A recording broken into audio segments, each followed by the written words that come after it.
जय हिंद। एरी क्लासेस में आप सभी का स्वागत है। सबसे पहले तो कारगिल विजय दिवस की सभी को हार्दिक शुभकामनाएं।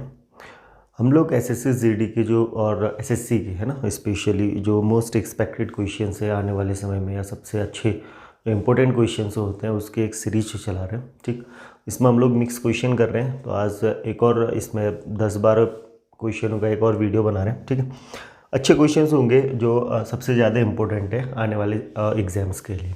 तो स्टार्ट करते हैं। देखो, पहला क्वेश्चन है, इसने बोल रखा है a person purchase a mobile phone at 20% discount on the mark price. देखो मार्क प्राइस में उसने बोल रखा है 20% का डिस्काउंट, तो इसका मतलब मार्क प्राइस का 80% क्या होगा उसके लिए, सेलिंग प्राइस होगा कि नहीं होगा। मार्क प्राइस के 80% डिस्काउंट मतलब जो बेच रहा होगा ना, वो मार्क प्राइस पे 80% डिस्काउंट देके ही तो बेच रहा होगा, ये इसका सेलिंग प्राइस हो जाएगा। आगे उसने बोल रखा है if the cost price of phone for shopkeeper, तो जो दुकानदार के लिए कॉस्ट प्राइस है वो बोल रहा है 15,000 रुपये and he sold it at 20% profit. और इसने कितने में बेचा उसको, 20% प्रॉफिट में, मीन्स 15,000 का 20% प्रॉफिट, मतलब इतने में बेचा होगा। ठीक है, तो कितने में बेच दिया होगा फिर इसने, इसका मतलब 15 गुणा 12 होता है 180, तो 18,000 में उसने क्या किया, उसको बेचा। लेकिन जब वो 18,000 में बेचा वही तो इसका सेलिंग प्राइस है, वही तो क्या है इसका सेलिंग प्राइस है। इसका मतलब कॉस्ट मार्क प्राइस का 80% क्या हो जाएगा, सेलिंग प्राइस है ना। मार्क प्राइस का 80% सेलिंग प्राइस, तो बस यहाँ से क्या निकाल देना था, मार्क प्राइस। तो देखो अब यहाँ से मैं सीधे इसको सॉल्व कर रहा हूँ, तो मार्क प्राइस कितना आ जाएगा, फिर यहाँ से मार्क प्राइस आ जाएगा आपके पास 18,000 का 100 अपॉन कितना हो जाएगा 80। ठीक, 20 से 4 बार, 20 से 5 बार, तो 4 से कितनी बार कट जाएगा ये, 4 चौके 16, 4 45 बार है ना, 4500। तो 5 पचे 25, 5 चौके 20 और 2 22, तो ये 22,500 इसका क्या रहा होगा, मार्क प्राइस रहा होगा। बात आ जाएगी समझ, 22,500 इसका क्या रहा होगा, मार्क प्राइस रहा होगा। इजी था क्वेश्चन, डिफिकल्ट नहीं था। तो चलो नेक्स्ट क्वेश्चन करते हैं।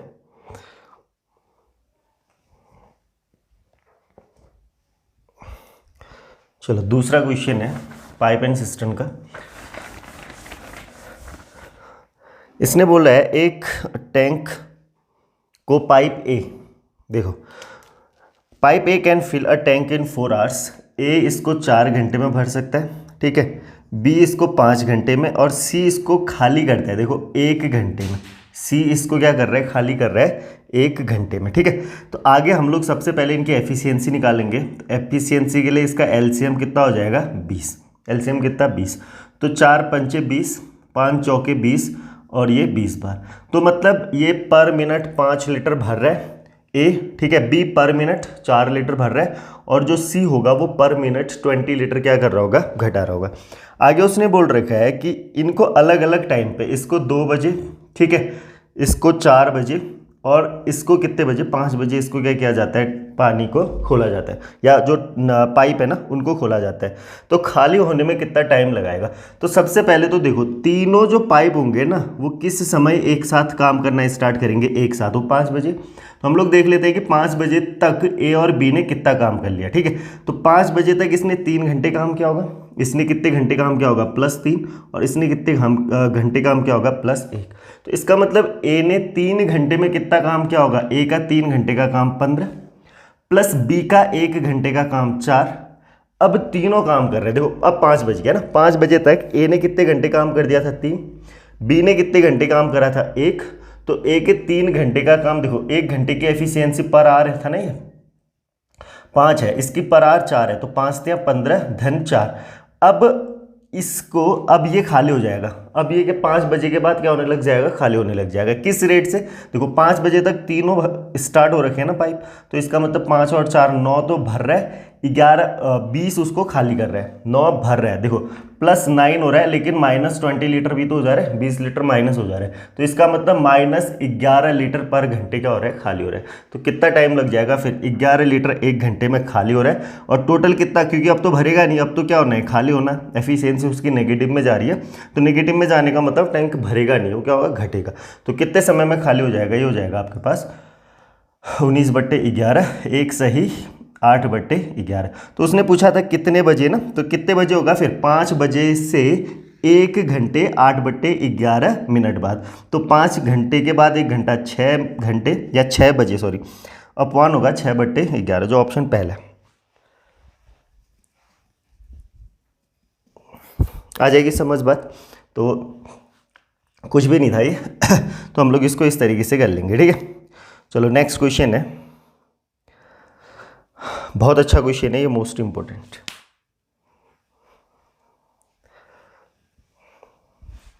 हटा देते हैं इसको।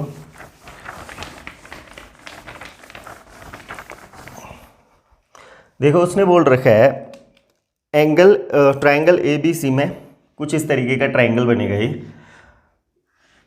ऐसे है ना। इसने बोल रखा है A 45 है, इसको मैं A ले लेता हूँ, ये 45 हो जाएगा। इसको मैं B ले लेता हूँ, ये 30 हो जाएगा, और ये एंगल C हो जाएगा, ठीक है।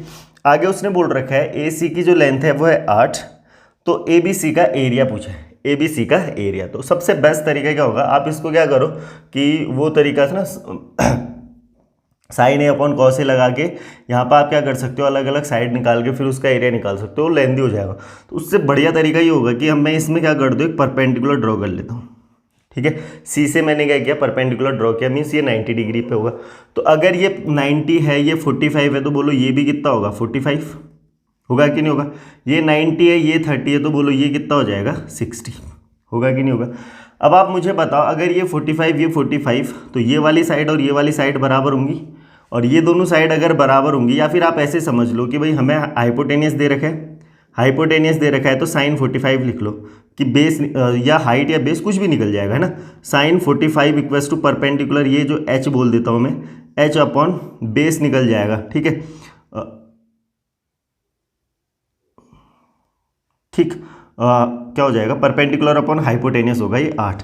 तो यहाँ से हाइपोटेनियस निकल जाएगा कितना, वो ये 1/√2 हो जाएगा, तो ये हो जाएगा 4√2 होगा कि नहीं होगा भाई। 45 इसको मैं 1/√2 लिख देता है ना, तो √2 से कितनी टाइम्स कटेगा ये 4√2 टाइम्स।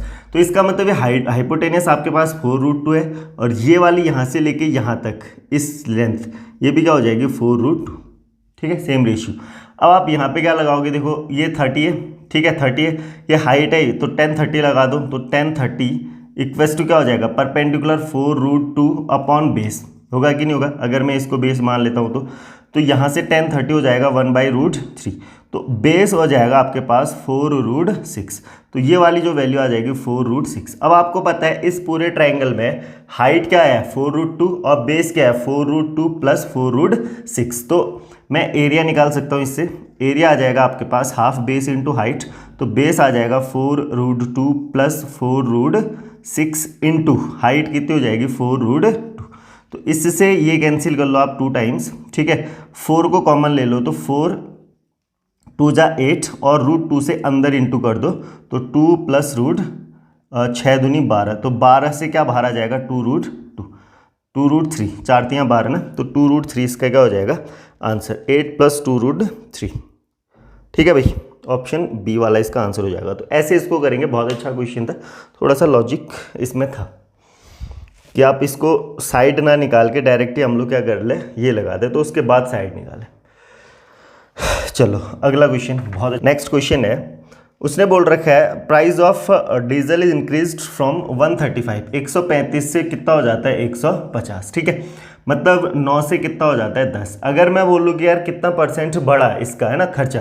देखो जो चीज़ पहले 9 रुपये में आ रही थी ना, वो अब कितने रुपये में आ रही है 10 रुपये में। 9 रुपये की चीज़ 10 रुपये में आ रही है। कहने का मतलब अगर मैं बोलूँ 90 की चीज़ कितने में आ रही है 100 में आ रही है, ठीक। अगर आपसे बोलूँ कि कितना % अब बढ़ेगा, फिर आप बोलोगे यार % निकालने के लिए हम लोग क्या करेंगे 10 बट्टे कितने में 90 में गुणा 100, तो ये कितना आ जाएगा 100/9, 100/9, तो कितना हो जाएगा फिर 11 सही 1/9, 11 नंबर नहीं रहा, मतलब 11 सही 1/9% की क्या हुई वृद्धि हुई। लेकिन अगला जिसने जब ये बढ़ रहा है ना, तो एक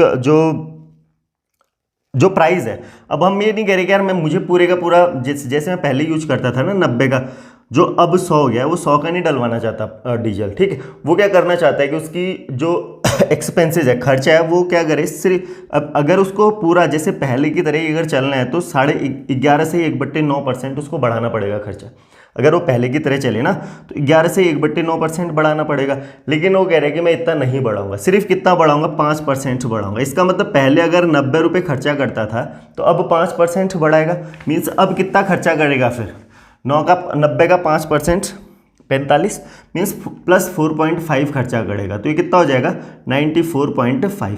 अब इसने बोल रखा है कि उसकी खपत कितनी करे। अब देखो खपत तो भाई ये पूरी 100 है ना, 100 में से कितनी खपत कम करे, तो खपत तो उसकी 100 लगनी थी, पहले 90 लगनी थी, लेकिन प्रेजेंट में तो 100 लगनी है ना, तो 100 में से कितना कम करे कि ये आ जाए, तो ये आ जाएगा कितना 5.5%। ये इसका आंसर हो जाएगा।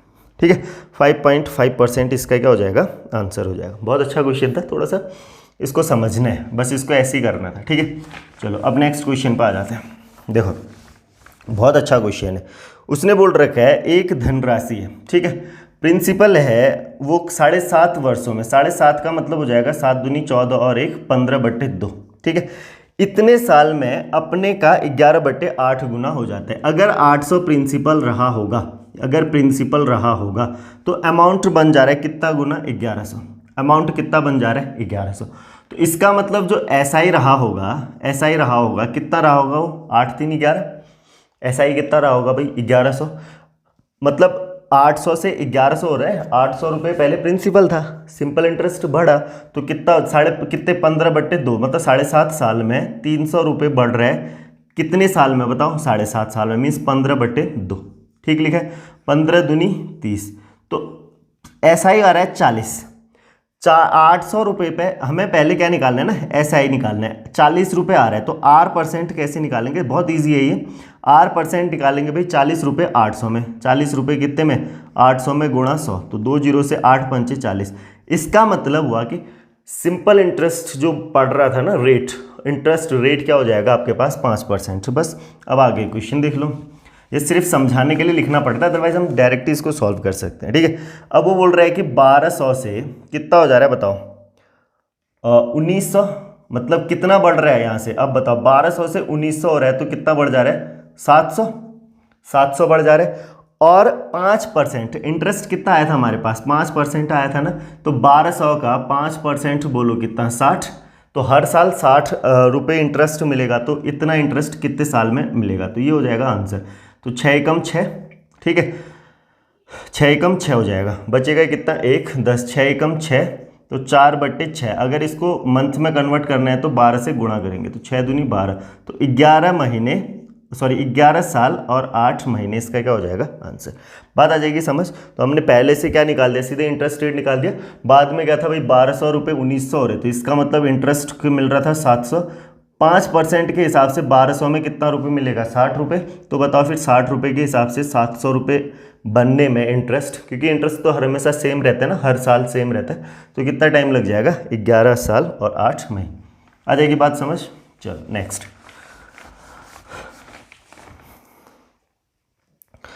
उसने अगला क्वेश्चन है the two adjacent side of a cyclic quadrilateral are 2 centimetre and 5 centimetre. देखो साइक्लिक क्वाड्रिलेटरल हर हमेशा देखना, एक जो सर्कल होता है ना, सर्कल के चारों साइड को क्या करेगा वो टच करेगा, कुछ इस तरीके से समझ लेते हैं। ठीक है, साइक्लिक क्वाड्रिलेटरल है, एडजेसेंट्स अगर एंगल 60 है तो इसकी साइड बोल रहा है 2 है, 5 है और एक तीसरी साइड है वो है 3 सेंटीमीटर, तो हमें ये चौथी साइड निकालनी है क्वेश्चन में।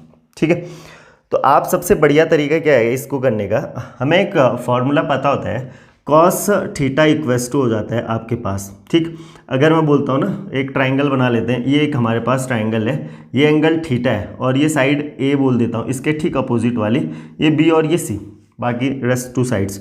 तो कॉस थीटा का जो होता है ये होता है b² प्लस c² माइनस जो एंगल लिया है उसका अपोजिट वाला एंगल क्या होता है माइनस होता है, अपॉन क्या था ये a² ना, हाँ 2bc। आ जाएगी बात समझ। अगर मैं सिर्फ अपोजिट वाले एंगल को छोड़ दूं या सिर्फ अपोजिट वाले साइड की बात करूं तो a² बराबर क्या हो जाएगा, देखो इसको इधर लेके आ गया, इसको यहाँ इंटू करके इधर लेके जाऊंगा तो आप बोलोगे b² plus c² minus 2bc cos theta. होगा कि नहीं होगा, बस इतना दिमाग में रखो। ये अपोजिट जो एंगल था ना उसका साइड है, तो हम लोग यहाँ पे वही चीज़ लगाने वाले हैं, हम लोग यहाँ पे क्या करने वाले वही चीज़ लगाने वाले। कैसे लगाएंगे, देखो यहाँ से मैंने एक लाइन ड्रॉ कर दी, ठीक, ये साइड होगी तीसरी, सपोज ये एक ट्राइंगल हो गया, जैसे अब मैं बोलता हूँ ए बी सी डी, तो दो ट्राइंगल बन रहा है हमारे पास बी डी सी और बी डी ए। तो ये अगर देखो साइक्लिक क्वाड्रिलेटरल में दूसरा क्या होता है भाई, अपोजिट एंगल का जो सम होता है वो कितना होता है 180, तो इसका मतलब ये 120 हो जाएगा, इसका मतलब ये कितना हो जाएगा 120। बस अब लगा देते हैं, इसके अपोजिट का मतलब ये स्क्वायर बराबर, अगर मैं इसको ए मान लेता हूँ ना, ए स्क्वायर बराबर क्या होगा, इसका स्क्वायर प्लस इसका स्क्वायर प्लस ट्वाइस इन दोनों का इंटू करते हैं। यहाँ पे जो फॉर्मूला था ना वहाँ पे मैंने क्या कर दिया, वैल्यू रख दिया। अब आगे आप सॉल्व करोगे तो ये कितना हो जाएगा फिर 29 माइनस 10 19 में से इसको माइनस करेंगे तो कितना हो जाएगा 10, तो ये हो जाएगा आपके पास x square minus 3x, sorry x square minus plus हो जाएगा 3x, ये यहाँ से कितना आ जाएगा आपके पास माइनस का 10 इक्वल्स टू 0, तो ये हो जाता है 5 माइनस 2, तो क्योंकि ये पॉजिटिव वैल्यू है हमें आंसर चाहिए क्योंकि नेगेटिव तो आंसर हो नहीं सकता, ठीक है, तो पॉजिटिव आंसर चाहिए, तो x की वैल्यू कितनी आ जाएगी 2 यहाँ से, ठीक, x की वैल्यू कितनी आ जाएगी 2, इतनी बात समझ आ जाएगी। तो थोड़ा सा इसको देख लेना, हमने क्या कर रखा है यहाँ से सीधे वैल्यू जो ये निकाला था ना ये -2bc cos थीटा, तो वही चीज़ यहाँ पे कर रखा है। तो थीटा की वैल्यू एक बार 120, तो 120 के लिए ये स्क्वायर, ये b हो जाएगा, ये c हो जाएगा, 60 के लिए ये a हो जाएगा, सॉरी ये b हो जाएगा और ये c हो जाएगा, इसके अपोजिट वाला a हो जाएगा। बात आ जाएगी समझ। तो हमने दोनों को, क्योंकि ये तो a तो सेम था, तो उस दोनों को क्या कर रखा है, बराबर कर रखा है। चलो अब आगे बढ़ जाते हैं अगले क्वेश्चन पे।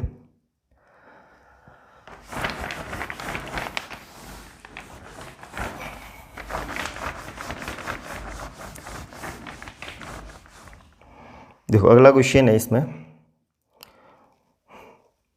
अ बिल्डिंग ऑफ हाइट b, एक ये बिल्डिंग है जिसकी हाइट है b, subtends an angle the point o at the distance of a, base से a डिस्टेंस पे एक पॉइंट है o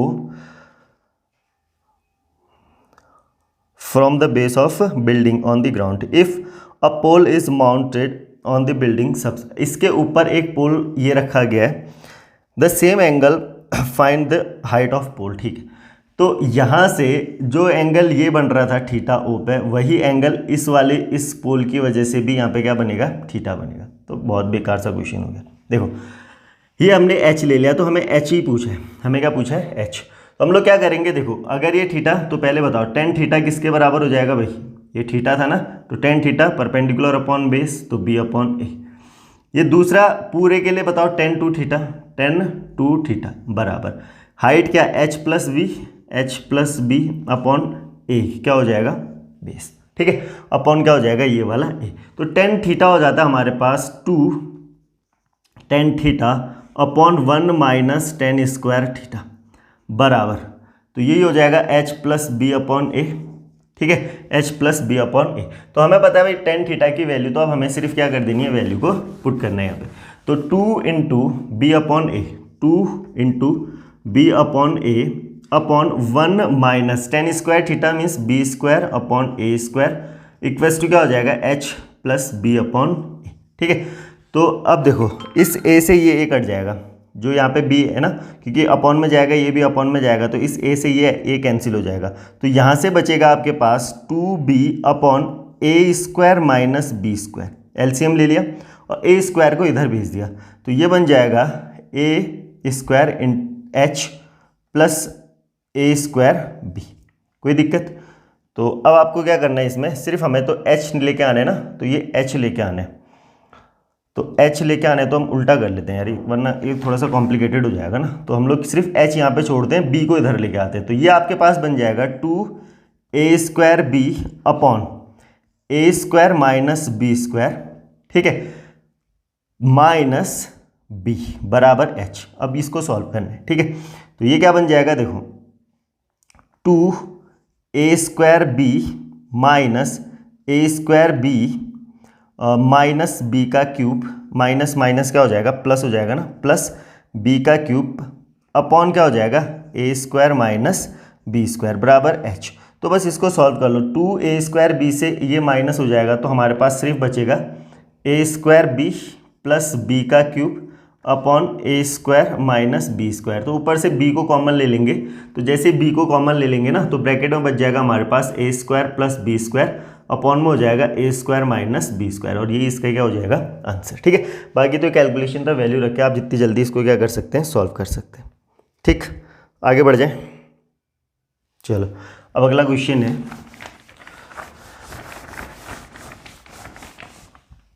बोला है sine square A alpha, sine square alpha plus sine square beta plus 2 sine alpha plus 1 equals to कितना हो जाएगा 0। ठीक है, तो हमसे पूछा है साइन की पावर 31 अल्फा प्लस साइन की पावर 35 बीटा।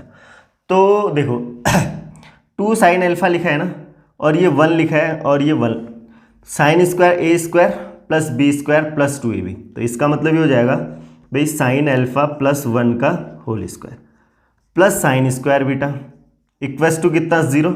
भाई अब अगर स्क्वायर होगा तो वैल्यू किसी भी नंबर का जो स्क्वायर होता है वो हमेशा पॉजिटिव होता है, और अगर 2 के स्क्वायर का सम 0 है तो इसका मतलब ये भी 0 होगा, ये भी 0 होगा, क्योंकि अगर आप इसको प्लस माइनस कुछ भी रखो स्क्वायर तो हमेशा पॉजिटिव आएगा।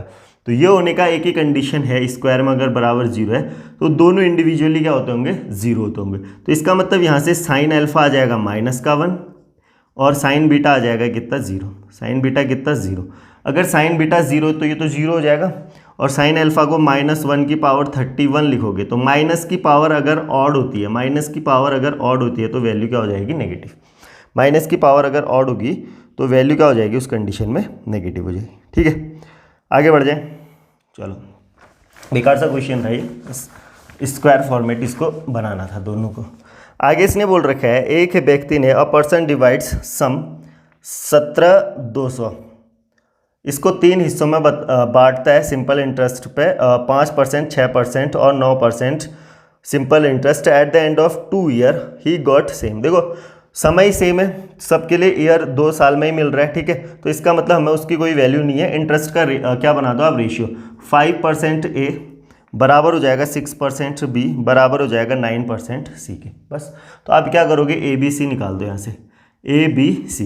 तो ए अपॉन बी हो जाएगा 6/5, बी अपॉन सी हो जाएगा 9/6, या फिर इसको मैं बोल देता हूँ 3/2। बात तो एक ही है।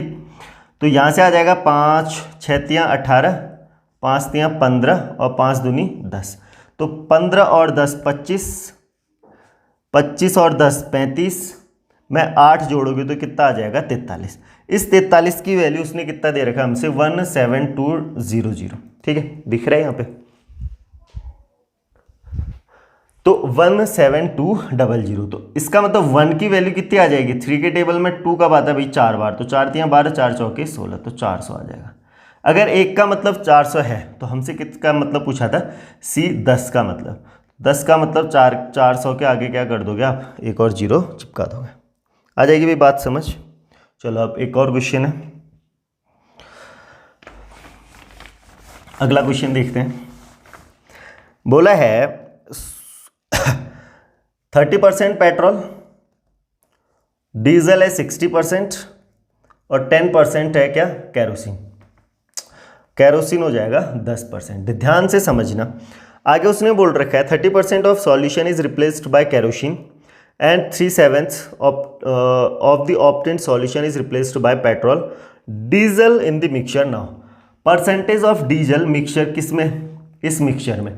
तो देखो भाई बाकी हमें नहीं पता इसमें क्या रिप्लेस होगा क्या आएगा, हमें ये पता है कि अगर 30% पहले अगर मैं इसको निकाल रहा हूँ, इस सॉल्यूशन को 30% निकाल रहा हूँ, तो इसका मतलब इसका भी 30% निकलेगा, क्योंकि सॉल्यूशन जिस रेशियो में, उसी रेशियो में तो जिस परसेंटेज में हमारे पास सॉल्यूशन है ना अलग अलग, उसी परसेंटेज के हिसाब से उनकी जो क्वांटिटी है वो भी क्या होगी, घटेगी बढ़ेगी। इसका मतलब इसने बोल रखा है भाई पहले तो हम लोग क्या कर रहे हैं 30% निकाल रहे हैं, तो इसका मतलब इसका 70% तो बचा ही रहेगा, इसका 70% बचा रहेगा, मीन्स 42% अभी उसमें है। 60% में से जब हमने 30% निकाला ना कैरोसिन, और उसको कैरोसिन मतलब इस सॉल्यूशन को निकालने के बाद कैरोसिन डाला, तो उससे क्या फ़र्क पड़ता है, जब हमने निकाला होगा 42% तो ये रहा होगा, 42% ये बचा होगा, बाकी हमने कैरोसिन मिला दिया, लेकिन इसकी क्वांटिटी तो सेम ही रहेगी ना, ये तो ऐड नहीं होगा, ऐड तो सिर्फ कैरोसिन हो रहा है, इसका मतलब ये बढ़ेगा, कितना बढ़ेगा इससे हमें कोई लेना देना नहीं। अगली बार वो बोल रहा है कि फिर इस सॉल्यूशन में, अब यहाँ क्या था हमें नहीं पता, यहाँ क्या था हमें नहीं पता, लेकिन वो केरोसिन मिलाने के बाद ये 42 था। अब इसी का ही हमसे पूछा गया है और उसके बाद बोल रहा है कि 3/7 क्या निकाला गया, बाहर निकाला गया ना, और 3/7 पेट्रोल डाल रहे हैं। तो पेट्रोल डाल रहे हैं तो हमें नहीं पता है कि यहाँ पे क्या होगा, इसकी हमें ज़रूरत भी नहीं है। लेकिन अगर 3/7 बाहर जाएगा तो यहाँ पे से भी 3/7 जाएगा, यहाँ पे से भी 3/7 जाएगा और यहाँ पे से भी। भाई सॉल्यूशन तो सेम किस में, रेशियो में जाएगा ना। तो इसका मतलब अगर ये 3/7 अगर जाएगा तो बचेगा कितना इसका, 4/7। तो 42 का 4/7 क्या हो जाएगा, बच जाएगा।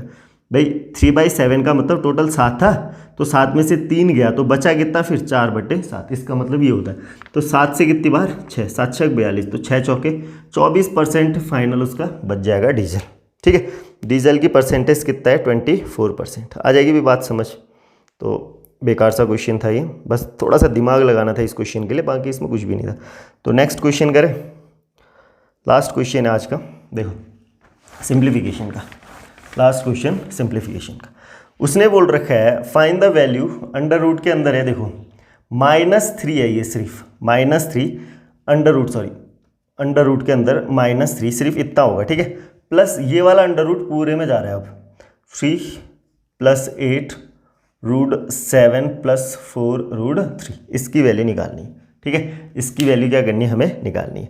अब देखो फिर कैसे सॉल्व करेंगे इसको।